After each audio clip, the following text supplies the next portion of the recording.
Kemudian, kira-kira wajah Manusia purba, Pak. kalau orang Kayak seperti penjahat, ini, Pak. Ya, Kak. Kalau Nah. aku kayak penjahat. Gak terampil. Kalau dari wajah sih kayak menurutku Kayak alim-alim gitu, Pak. gak cocok filsuf.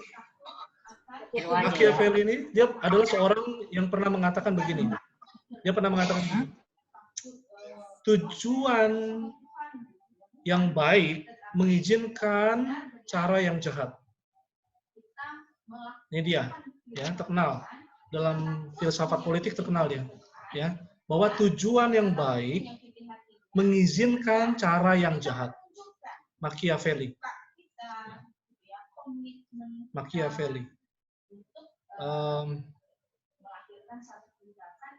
Apa yang melatar belakangi pemikiran Machiavelli? Jadi dalam presentasi Mearo tadi bisa diperdalam, ya. Apa yang melatar belakangi Machiavelli membuat pemikirannya, ya, tentang filsafat politiknya? Apa yang melatar belakangi pemikirannya? Ini. Yang melatar belakangi adalah kita lihat di sini akhir pemerintahan Romawi. Akhir pemerintahan Romawi pada tahun 1450, ya, pada saat itu masih ada pemerintahan Romawi sebelum akhir, ya, udah menjelang-jelang akhir. Sebelum nanti dia akan terpecah ke beberapa yang disebut sebagai city states, terbentuknya city states, ya, terbentuknya kota-kota. Nah, kota-kota yang terpenting pada saat itu adalah kota Florence, nah ini ya yang saya tunjukkan nih, Florence. Lalu kemudian Venice, ya. Lalu kemudian Milan. Ya, kalau ingat bola ya, jadi ingat bola ya. Di antara semua kota ini yang terkenal adalah nih Florence, salah satunya. Kota Florence. Kota ini juga lah menjadi tempat asal dari Machiavelli. Machiavelli. Nah, dalam kondisi seperti itu, dalam kondisi pecahnya Kekaisaran Romawi menjadi disebut states, city states, kota-kota kecil. Nah,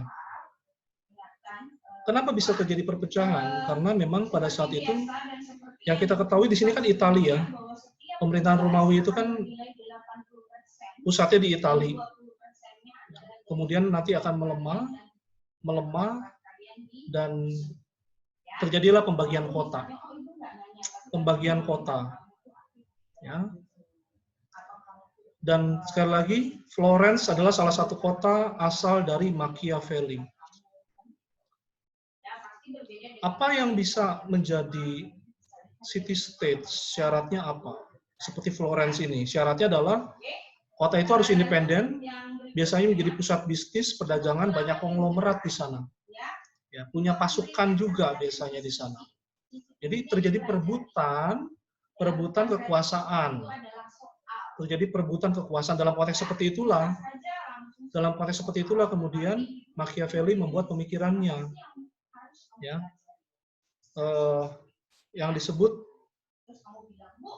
dua pemikiran disebut sebagai, nanti kita akan ke dalam ya, yang disebut sebagai Il Principi, atau bukunya nanti The Prince, ya, Sang Pangeran judulnya, yang oleh Napoleon, seorang penguasa besar. Dia mengatakan bahwa buku yang dihasilkan oleh Machiavelli itu adalah buku yang layak untuk dibaca oleh seorang penguasa atau negarawan.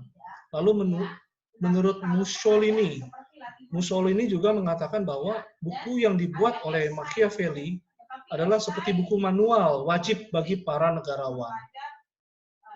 Jadi tulisan pemikiran dari Machiavelli begitu sangat penting, ya, bagi orang-orang di zamannya, bahkan pemimpin-pemimpin kelas dunia nantinya. Ya, jadi bagaimana kita lihat tadi sudah dipaparkan oleh Mearo bahwa pemikiran Machiavelli itu mempengaruhi juga pemikiran-pemikiran filsafat dunia yang lain. Ya, mempengaruhi. Sekali lagi dalam konteks inilah kemudian Machiavelli membuat bukunya yang terkenal yaitu Il Principi atau The Prince atau Sang Pangeran. Ya. Tentang bagaimana untuk dapat menjadi penguasa. Itu inti bukunya. Bagaimana untuk dapat menjadi penguasa. Mari kita perdalam sebelumnya. Siapa Machiavelli itu? Machiavelli adalah seorang keturunan bangsawan sebetulnya dia. Ya, dia seorang keturunan bangsawan dari kerajaan Tuscan, ya, dari kerajaan Tuscan. Dia juga diterima sebagai staf ahli bagian negosiasi dan militer di kotanya. Jadi kita lihat ini dalam usia yang masih sangat muda, dia sudah diterima sebagai staf ahli. Urusan apa? Urusan kemiliteran. Berarti ini orang yang punya pemikiran sangat diperhitungkan secara militer gitu ya. Dan juga Machiavelli dekat dengan seorang kaisar ya dari Florence namanya Caesar Borgia. Caesar Borgia ini adalah seorang yang sangat ambisius dan gila kuasa. Apa peranan Machiavelli? Machiavelli nanti akan menjadi penasehat ya buat Caesar Borgia ini. Nanti akhirnya dia dapat menaklukkan Italia.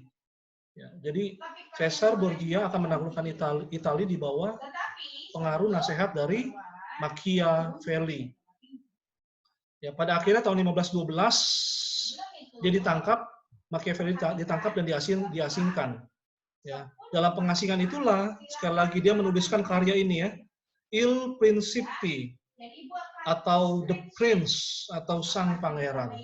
Dia menulis buku itu dalam pengasingannya. Ya. Kita akan masuk. Apa pokok pemikiran dari Il Principi atau The Prince itu? Apa pokok pemikiran dari Il Principi atau Sang Pangeran itu? Apa pokok pemikiran yang pertama? Bahwa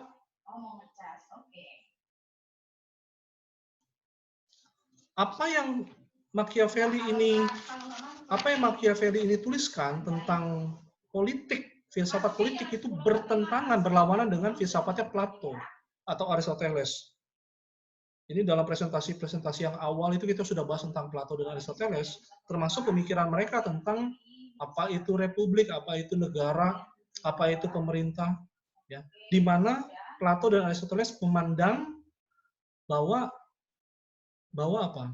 pemerintah, bahwa negara harus dibangun di atas pentingnya masyarakat itu, ya. Pentingnya. Halo semuanya. Halo, Pak. Bisa kita lanjutkan ya? Bisa, Pak. Bisa kita lanjutkan sebentar.